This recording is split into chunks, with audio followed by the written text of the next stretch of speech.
Assalamualaikum warahmatullahi wabarakatuh. Hai guys, jadi kali ini aku mau bercerita lagi tentang salah satu tokoh ilmuwan muslim di mana beliau ini memiliki pengaruh yang sangat luar biasa, sangat besar di bidang kedokteran. Dan beliau pun juga dikenal di dunia sebagai bapak kedokteran. Karena hasil dari jerih payahnya, hasil dari kerja kerasnya sampai sekarang masih dirasakan, masih digunakan dalam dunia kedokteran. Oke, kita langsung aja ke videonya. Oke guys, Ibnu Sina atau biasa dikenal dengan nama Avicenna di dunia barat merupakan seorang filsuf, ilmuwan, dan dokter yang berasal dari Persia atau biasa dikenal sekarang dengan nama Iran. Nah, beliau ini juga merupakan seorang penulis yang produktif pada masanya. Terlihat dari karyanya yang berjudul Al-Qanun fi At-Tibb yang membahas secara rinci tentang masalah atau bidang kedokteran. Al-Qanun fi At-Tibb ini merupakan suatu karya yang sangat brilian yang telah dibuat oleh Ibnu Sina, di mana sampai sekarang karya ini masih digunakan dalam bidang kedokteran tentunya. Dan karena itu pula beliau juga dikenal atau disebut sebagai bapak kedokteran dunia.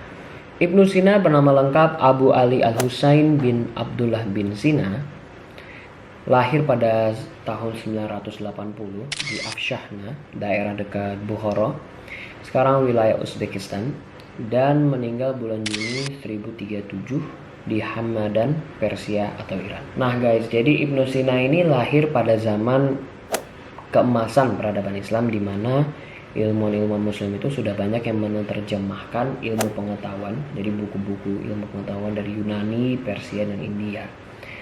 Ya seperti contoh misalnya Plato, terus ke Aristoteles. Jadi secara intensif sudah banyak diterjemahkan dan dikembangkan lebih maju lagi oleh umat Islam.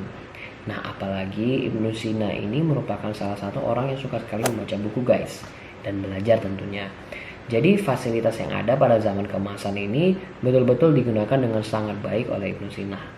Apalagi Ibnu Sina juga memiliki akses untuk belajar di perpustakaan besar gitu.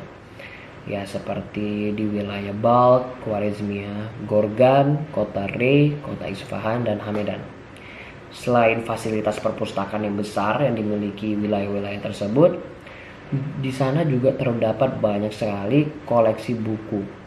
Nah, jadi Ibnu Sina itu benar-benar, kalau menurut aku ya puas banget lah ya bisa belajar segala ilmu pengetahuan, karena memang fasilitas yang ada juga mencukupi, memenuhi gitu. Jadi oke banget lah pada zaman itu, pada zaman keemasan peradaban Islam. Nah sekarang aku mau berbicara tentang profesi kedokterannya. Jadi profesinya di bidang kedokteran itu dimulai sejak umur 17 tahun guys. Kepopulerannya sebagai dokter bermula ketika ia berhasil menyembuhkan Nuh bin Mansur. Adalah salah seorang penguasa dinasti Samaniyah. Karena banyak tabib dan ahli yang hidup pada masa itu, tidak ada satupun yang bisa menyembuhkan Nuh bin Mansur ini. Dan ketika Ibnu Sina datang, ternyata bisa. Jadi Ibnu Sina ini diberikan penghargaan tentunya oleh sang raja, di mana sang raja meminta Ibnu Sina menetap di istana, paling tidak untuk sementara. Jadi ya selama sang raja dalam fase kondisi penyembuhan, ya ada lah gitu ya menemani dan mengecek ininya ya, perkembangan progres dari kesehatan si raja gitu. Tapi Ibnu Sina menolaknya dengan halus. Sebagai gantinya ia meminta izin dan mengunjungi sebuah perpustakaan kerajaan yang kuno dan antik. Siapa sangka dari sanalah ilmunya yang luas makin bertambah. Jadi udah dikasih penghargaan, Ibnu Sina ini bisa tinggal di istana gitu ya.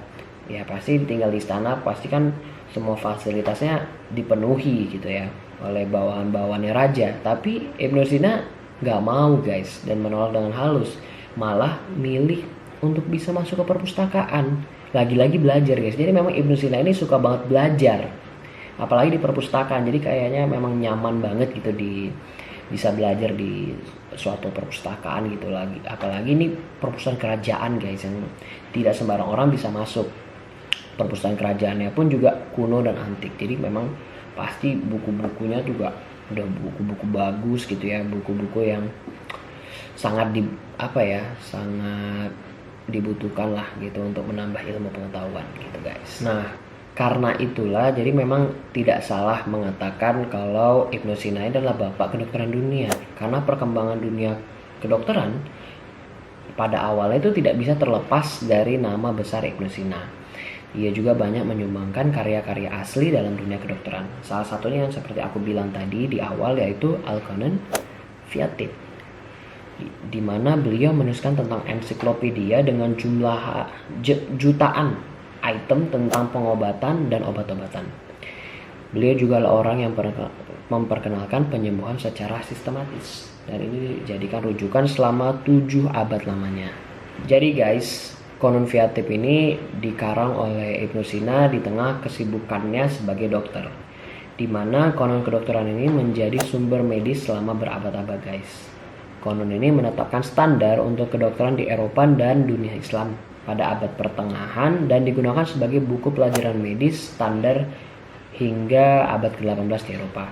Sebagai contoh, ada di sekolah tinggi kedokteran di Montpellier dan Louvain itu menggunakan buku ini sebagai buku teks kedokteran sampai abad ke-17. Nah, pada 30 tahun terakhir dari abad ke-15 Masehi, buku ini mengalami 15 kali terbit dengan menggunakan terjemahan dalam bahasa Latin dan bahasa Ibrani.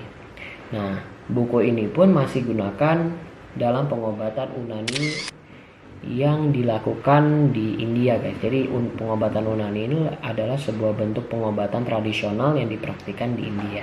Nah guys, sekedar info untuk pengobatan Unani. Jadi ada seorang profesor spesialis dalam sejarah Unani bernama Kaisar Khan mengatakan inti dari pengobatan ini terletak pada konsep Yunani dan Romawi mengenai 4 elemen pada tubuh, yaitu bumi, udara, api, dan air. Nah, penyakit akan datang jika 4 elemen ini pada tubuh tidak seimbang. Ketidakseimbangan itu akan mempengaruhi banyak organ tubuh seperti saluran pencernaan, hati, jantung, dan otak.